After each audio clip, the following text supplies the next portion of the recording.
جی بہت شکریہ جناب اسپیکر۔ کرونا کی وبا چونکہ ایک قومی مسئلہ ہے، اس حوالے سے میں یہ سمجھتا ہوں کہ اس پہ پولیٹیکل پوائنٹ سکورنگ نہیں ہونی چاہیے، نہ ہی اس پہ کوئی اختلاف برائے اختلاف کی بات ہے، نہ تنقید برائے تنقید ہونی چاہیے۔ ہاں یہ ضرور ہے کہ کچھ خامیوں اور کوتاہیوں کا تذکرہ اس بنا پر ہونا چاہیے کہ ہم اپنی ماضی کی غلطیوں سے سبق حاصل کریں اور آئندہ ان کا تکرار، ان کا اعادہ نہ ہو سکے۔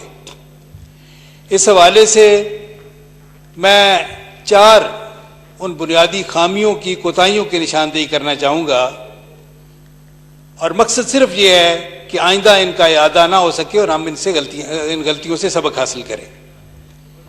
جس طرح کہ پوری قوم جانتی ہے کہ یہاں پہ کرونا کے حوالے سے سب سے پہلے جو یہاں معاملہ بگڑا وہ تفتان بارڈر پہ بد انتظامی کی وجہ سے ہوا۔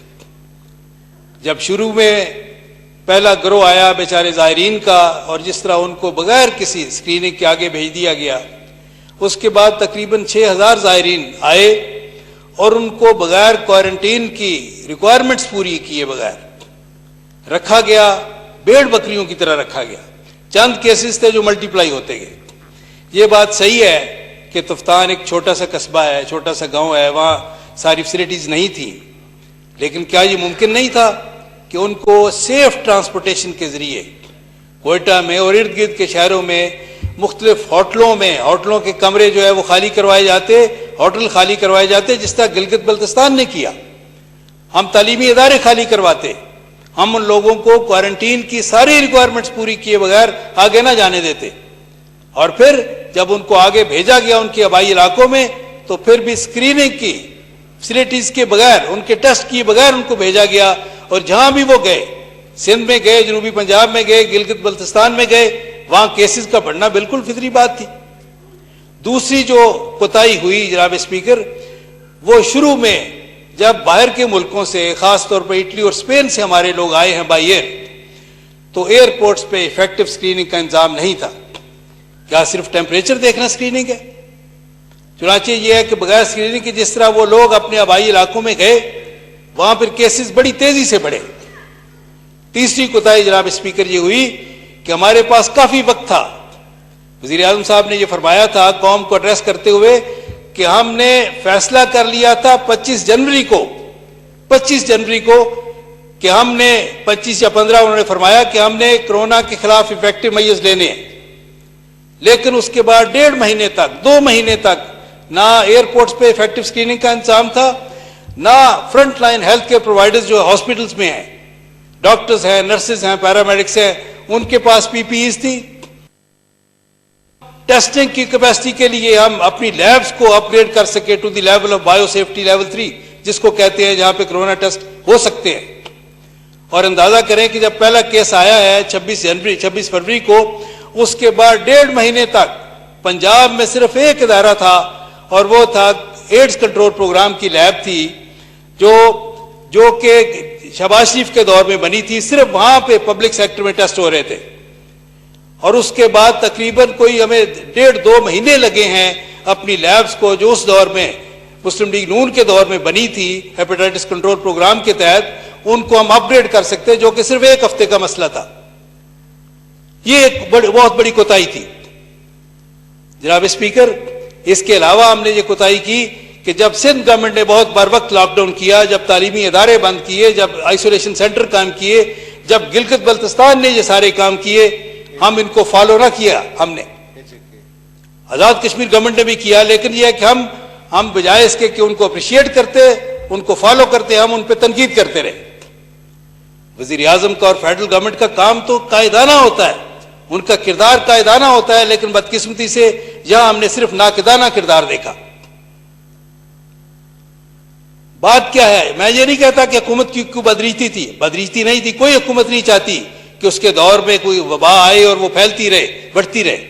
ہر حکومت چاہتی ہے کہ وبا جو ہے وہ جلد از جلد ان دی شارٹیسٹ پاسبل ٹائم اس پہ کنٹرول کیا جا سکے۔ بدریتی نہیں ہے، لیکن نااہلی اور بد انتظامی ہے۔ ایسی وبا، ایسا چیلنج جب درپیش ہوتا ہے تو ریکوائرمنٹس کیا ہوتی ہیں؟ اس سے نمٹنے کے لیے وہ ہوتی ہے کہ ویژن ہو, پولیٹیکل ول ہو, ڈٹرمنیشن ہو اور کیپیسٹی ہو. بدقسمتی سے یہ ساری چیزیں جو ہیں ان کا فقدان نظر آیا. ویژن اور کیپیسٹی کی حالت یہ ہے کہ جب ایک لمبی, ایک لینتھی, بڑی ایکسٹینسو قسم کی کمپریہنسو بریفنگ دی جاتی ہے پنجاب کے وزیر اعلیٰ کو, تو اس کا ایک ہی سوال ہوتا ہے, آپ نے سنا ہوگا, اور ایک لطیفہ بنا ہوا ہے کہ انہوں نے کہا جی کرونا کاٹتا کیسے. اور کے پی کے جو چیف منسٹر ہیں ان کے بارے میں آپ کو پتا ہے کہ عجیب لطیفہ بنا ہوا ہے. انہوں نے کہا کہ کرونا کے مریضوں کو گھبرانا نہیں چاہیے, آپ فکر نہ کریں, ہم کترینا کا انتظام کر رہے ہیں. ایک مہمہ ہے سمجھنے کا نہ سمجھانے کا. عجیب تماشا ہے. اور ہمارے وزیر خارجہ فرما رہے تھے کہ ملتان میں جو آئسولیشن سینٹر بنا اس میں اب اللہ کے فضل سے ایک بھی مریض نہیں ہے. وجہ کیا ہے؟ وجہ یہ ہے کہ جس طرح ایکسپو سینٹر لاہور میں اور ملتان کے آئسولیشن سینٹر میں جو حالت تھی, نہ صفائی ستھرائی کا انتظام نہ کھانے کا انتظام, لوگ احتجاج کرتے رہے اور یہ جب ان کی سنوائی نہیں ہوئی تو وہ بھاگ گئے. جب فرار ہو گئے, آئسولیشن سینٹر خالی ہو گیا, تو پھر یہ وزیر خارجہ صاحب فرما رہے ہیں کہ اللہ کا شکر ہے جناب وہاں ایک بھی مریض نہیں ہے. یہ کارنامہ ہے. اس طرح کے کارنامے پچھلے 1.5-2 سال سے جو ہم دیکھ رہے کہ یہ مریض بھاگ گئے ہیں بد انتظامی کی وجہ سے, اور وہ بڑے خوشی کے ساتھ فخری انداز میں اعلان کر رہے ہیں کہ جناب وہاں ایک بھی مریض نہیں ہے. جناب اسپیکر, میں صرف چند تجاویز دینا چاہتا ہوں. پہلی تجویز یہ ہے کہ یہ ایک طبی مسئلہ ہے, ایک میڈیکل ایشو ہے. اس میں ڈاکٹروں کی رائے کو ایک فیصلہ کن اہمیت ہونی چاہیے, دی جانی چاہیے. ہمیں کہا جا رہا ہے کہ نیو یارک کے گورنر نے بڑی تعریف کی ہے. انہوں نے کہا جی پاکستان کو فالو کریں گے سمارٹ لاک ڈاؤن کے حوالے سے. پتہ نہیں یہ کیا بلا ہے. اگر کسی نے, ہمیں ویسے یہ ہے کہ میں خود ڈھونڈتا رہوں, گوگل پہ ڈھونڈتا رہوں, مجھے نہیں ملا, لیکن فرض کریں ایسی بات ہے, اگر کسی نے بقائمی ہوش و حواس ایسی بات کی ہے تو یقیناً تنزیہ انداز میں کی ہوگی. ہمیں اس سے غرض نہیں ہے کہ نیو یارک کا گورنر کیا کہتا ہے, ہمیں اس سے غرض ہے کہ ڈاکٹر کیا کہہ رہے ہیں اور WHO کی رائے کیا ہے. WHO کی واضح رائے یہ ہے کہ پاکستان سمیت تمام ملکوں میں جہاں کیسز کی تعداد بڑھ رہی ہے وہاں لاک ڈاؤن ختم نہیں ہونا چاہیے. یہ بالکل واضح رائے ہے کہ تمام ملکوں میں بشمول پاکستان جہاں کرونا کیسز کی تعداد بڑھ رہی ہے وہاں لاک ڈاؤن ختم نہیں ہونا چاہیے. اور یہ کیا ہے کہ لاک ڈاؤن ہو نہ ہو, ایک تذبذب, ایک کنفیوژن. منٹ ہے آپ کا جی, بات کو مکمل کریں. اسپیکر صرف 1 منٹ, 1-2 منٹ. یہ دیکھیں اس طرح کا ہو یا نہ ہو, ایک کنفیوژن کا شکار, یعنی صاف چھپتے بھی نہیں, سامنے آتے بھی نہیں. یہ عجیب پردہ ہے. کیسا پردہ ہے؟ بات یہ ہے, گزارش یہ ہے کہ دوسری میری تجویز یہ ہے جناب اسپیکر کہ front line health care providers کو جہاں جہاں کمی ہے پرسنل پروٹیکشن کٹس کی, اکوپمنٹ کی, وہ انہیں فوری طور پر پرووائڈ کیے جائیں. دوسری بات جو ایک اور تجویز جناب اسپیکر یہ ہے کہ رینڈم سیمپلنگ کی طرف ضرور جایا جائے. ہمیں تو آج تک پتہ نہیں ہے کہ گراؤنڈ ریالٹیز کیا ہیں, زمینی حقائق کیا ہیں, کتنے کیسز ہیں ہمارے ملک میں کرونا کے. چنانچہ رینڈم سیمپلنگ کی طرف جایا جائے.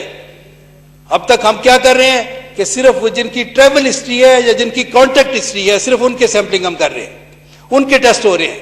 رینڈم سیمپلنگ کی طرف جائیں تاکہ ہمیں حقیقی صورتحال کا پتہ چلے. ایک اور میری تجویز یہ ہے جناب اسپیکر کہ چائنا کا ماڈل جو ہے, چائنا نے مختصر ترین وقت اس وبا پہ قابو پایا ہے, وہ ایک بہترین ماڈل ہے.